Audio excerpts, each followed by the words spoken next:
अस्सलाम वालेकुम नाज़रीन किराम। इस वक्त पाकिस्तान समेत पूरी दुनिया के अंदर ख्वाजा आसफ का ट्वीट डिस्कस हो रहा है जो उन्होंने इसराइल के बारे में किया था। लेकिन हैरानकुन तौर पर ख्वाजा आसफ ने बाद में उस ट्वीट को डिलीट कर दिया। बहुत से लोग ख्वाजा आसफ साहब से पूछ रहे हैं कि ख्वाजा आसफ साहब, अगर आपने हिम्मत कर ही ली थी तो फिर आपने ट्वीट को डिलीट क्यों किया? किसने आपको मजबूर किया वो ट्वीट डिलीट करने पर? ख्वाजा आसफ साहब का ट्वीट मैं आपके सामने रखने के लिए जा रहा हूं। फिर उस ट्वीट के ऊपर जो इसराइल से जवाब आया वो भी आपके सामने रखता हूं। आपने कमेंट बॉक्स के अंदर यह बताना है कि आया ख्वाजा आसफ साहब को यह ट्वीट डिलीट करना चाहिए था या नहीं करना चाहिए था। मैं ये आपको बताता चलूं कि ख्वाजा आसफ ने यह ट्वीट उस वक्त किया जब पूरी दुनिया को यह पता चल गया कि पाकिस्तान के अंदर ईरान और अमेरिका के मुज़ाकरात होने के लिए जा रहे हैं और दूसरी तरफ से इसराइल ने लेबनान के ऊपर हमला कर दिया। तो हमले के बाद ख्वाजा आसफ साहब करते हैं ट्वीट। अपने ट्वीट के अंदर कहते हैं कि इसराइल इंसानियत के लिए एक बुराई और लानत है, जबकि इस्लामाबाद में अमन मुज़ाकरात जारी हैं। लेबनान में नस्ल कशी की जा रही है, बेगुनाह शहरियों को इसराइल मार रहा है। पहले गजा, फिर ईरान और अब लेबनान में खून बहाना मुसलसल जारी है। मजीद लिखते हैं कि मैं उम्मीद करता हूं और दुआ करता हूं कि जिन लोगों ने फ़लस्तीन की ज़मीन पर ख़तरनाक रियासत बनाई है वो अपने बुरे अंजाम को पहुंचेंगे।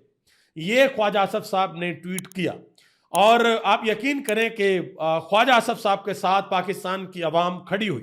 पाकिस्तान के लोगों ने ख्वाजा आसफ साहब के ट्वीट को रीट्वीट किया और लोगों ने कहा कि ज़बरदस्त बात है कि हमारे वजीर दिफा ने ये हिम्मत दिखाई है कि उन्होंने इसराइल के बारे में बात की है और इसराइल को समझाने की कोशिश किया कि भाई आप ये बड़ा गलत कर रहे हैं। लेकिन हुआ क्या? बाद में ख्वाजा आसफ साहब ने अपने इस ट्वीट को डिलीट कर दिया। और डिलीट क्यों किया? क्योंकि इसराइल का जो प्राइम मिनिस्टर ऑफिस है उनकी जानिब से भी एक ट्वीट आ गया, वो भी जरा देख ले। इसराइल के वजीर आजम हैं जो उनके दफ्तर से बयान आया कि पाकिस्तान के वजीर दिफा की तरफ से इसराइल को ख़त्म करने की बात इंतहाई काबिल मजम्मत है। ये ऐसा बयान है जिसे किसी भी हुकूमत की तरफ से बर्दाश्त नहीं किया जा सकता, खास तौर पर उस हुकूमत की तरफ से जो खुद को अमन मामले में गैर जानबदार सालिस कहती हो। अब इसका भी ख्वाजा आसफ साहब की तरफ से जवाब आना चाहिए था कि जब दुनिया के अंदर जंग बंदी हो गई है तो इसराइल ने लेबनान के ऊपर हमला क्यों किया है। ख्वाजा आसफ साहब को चाहिए था कि वो इसराइल से जवाब मांगते, लेकिन ख्वाजा आसफ साहब ने अपने ट्वीट को डिलीट कर दिया। अब ख्वाजा आसफ साहब ने क्यों डिलीट किया? पाकिस्तान के अंदर से उनको कहा गया कि आप ट्वीट डिलीट करें, या अमेरिका ने प्रेशराइज किया कि नहीं भाई हमारे मुज़ाकरात होने के लिए जाना है, लिहाजा आप इसराइल के बारे में इस तरह की बात ना करें, अपने ट्वीट को डिलीट करें, तो उन्होंने डिलीट कर दिया। कोई भी बात हो सकती है, लेकिन ख्वाजा आसफ साहब ने अपने ट्वीट को डिलीट कर दिया। अब इसके बाद एक और काम हुआ है। वो काम यह हुआ है कि पाकिस्तान के सोशल मीडिया के ऊपर इमरान खान ने जो ट्वीट इसराइल के बारे में किए हुए हैं वो वायरल हो गए। अब लोग सवाल पूछ रहे हैं कि अगर इमरान खान ने ट्वीट किए थे, इमरान खान ट्वीट करके डट गए थे, उन्होंने आज तक अपने एक्स अकाउंट से ट्वीट डिलीट नहीं किए, तो ख्वाजा आसफ साहब आपने क्यों डिलीट किया? आपको भी डिलीट नहीं करना चाहिए था, या तो आप करते ही ना। आपने किया, आपने हिम्मत की, जुर्रत का मुजाहरा किया, ये मैं इस चीज पे कहूंगा। ख्वाजा आसफ साहब ने बात बिल्कुल ठीक की, हिम्मत का मुजाहरा किया, जुर्रत का मुजाहरा किया, लेकिन इससे भी ज्यादा खुशी तब होती अगर वो अपने पांव जमा कर रखते। यानी कि वो कहते कि जो बात मैंने की है वो बिल्कुल ठीक किया, क्योंकि वजीर दिफा, डिफेंस मिनिस्टर होना कोई आम बात नहीं है। इमरान खान का जो ट्वीट है इस वक्त सोशल मीडिया के ऊपर वायरल है, जो उन्होंने इसराइल के बारे में किए थे। नाज़रीन किराम, एक और चीज इंपॉर्टेंट जो मैं आपको बताना चाहता हूं।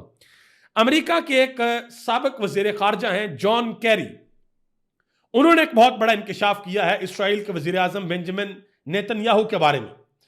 उन्होंने कहा कि अमेरिका की जो पहली हुकूमतें थीं उनसे भी यह कहा जाता था कि आप ईरान के ऊपर हमला करें। यानी कि पहले जो हुकूमत थी बराक ओबामा की, जो बाइडन की, उनसे कहा जाता था कि आप ईरान के ऊपर हमला करें, लेकिन वो लोग इसराइल की बातों में नहीं आए, बेंजामिन नेतन्याहू की बातों के अंदर नहीं आए, और जो डोनाल्ड ट्रंप हैं इन्होंने रजामंदी जाहिर कर दी और ईरान के ऊपर हमला कर दिया।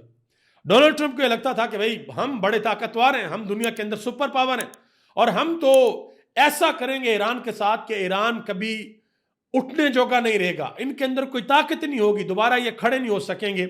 लेकिन ईरान ने जिस तरीके से दुनिया की सुपर पावर को जवाब दिया है वो अब एक तारीख बन चुकी है।